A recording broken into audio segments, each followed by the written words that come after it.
The bamboo answered first. In a hamlet outside Musashi, an old widow slid the paper door shut with 2 fingers and told me the Oni was never feared deepest on the mountain. It was feared at the threshold, where a thing could be asked in. I walked the Musashi road in late autumn, when the paddies would cut low and the stubble held frost until noon. Shrine ropes hung stiff in the cold. At dusk, the smell of cedar smoke sat over the village, and every doorway looked like a mouth. Farther north, near the mountain edge of Kōzuke, I heard the same name beside chestnut woods and black irrigation ditches. The season there was Setsubun, when beans struck floorboards and children laughed too loudly. After the laughter ended, no one lingered in the entry hall. Oni, the word was plain and old. Priests and scholars tied it to the hidden and the unseen, to on, the thing concealed. It meant more than demon. It meant the shape of harm when harm had found a face, horns, teeth, and hands. In some places I heard Kijo for a horned woman. In others, Yama Oni for the mountain kind. Boatmen near the western coast spoke of Umi Oni in black water, though those bore no threshold with them. Edo townspeople kept the older horned image, yet fixed it at the gate and lintel. The clearest account came from Bunker 11, told to me by the grandson of the man who had seen it. The man was named Jinzō, a cooper in a village outside Kawagoe. He returned after moonrise and found his front sandals turned outward, as if a guest had left. His wife called from within, though she had died 6 days earlier of fever.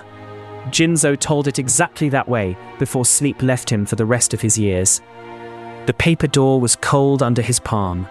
Behind it came the soft clink of lacquer bowls being set out. He did not step across. That was what saved him, the grandson said, and his voice had no pride in it. Jinzō bowed to the closed door and asked which house the caller sought. The answer was his own name, spoken once, thick as wet ash in the throat. At first light, the neighbors entered with him. The room smelled of damp straw and iron. His wife's bedding was folded. They found 4 black hairs, coarse as horsetail, and a smear where soot mixed with something darker. Jinzō moved out before the next moon. After that telling, I listened for the pattern. It came in small signs. Sandals turned the wrong way. A door standing wider than the wind allowed. The household dog facing the entrance and refusing rice. Once in Shimosa, a child woke because the latch lifted without a hand. Many said the Oni first announced itself through appetite. Cooked millet vanished. Pickles brined for winter split open. A kettle lid trembled, though the coals had gone grey. The sound was slight, metal against metal. Those who heard it kept their sleeves close and did not answer any familiar voice. The taboo was simple, in every province I crossed. After sunset, no one invited a caller across the threshold until feet and face were seen together. A voice alone was nothing to trust. In one house near Edo, they kept a lantern low by the entrance for that reason. Names carried danger. Mothers would not scold children by full name in the yard after dark. An Oni that heard a complete name might borrow the household bond tied to it. I wrote that from 3 separate tellings, and from one temple attendant who touched his beads while speaking. In Echigo, the Oni stood taller and more animal, red-faced in the picture scrolls shown at winter gatherings. Yet the farmers there told me a quieter thing. It scratched at shutters with nails like twigs, and waited for pity.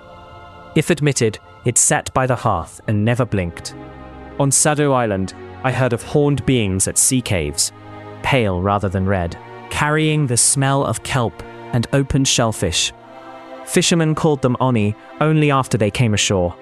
In the caves, they were something older. Their danger lay in leading men past the last safe fire.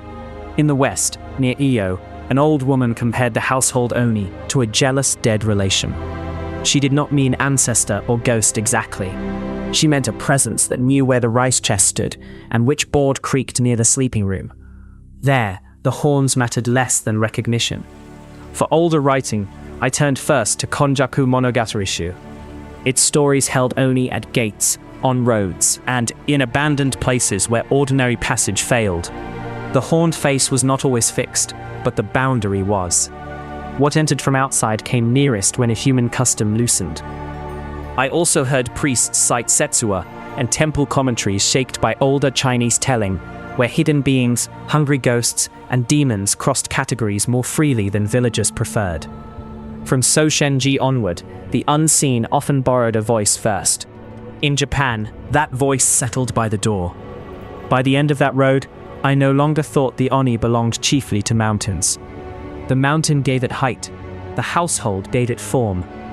Witnesses feared the instant when the familiar voice came from the wrong side of wood and paper, and no one wished to be the first to answer.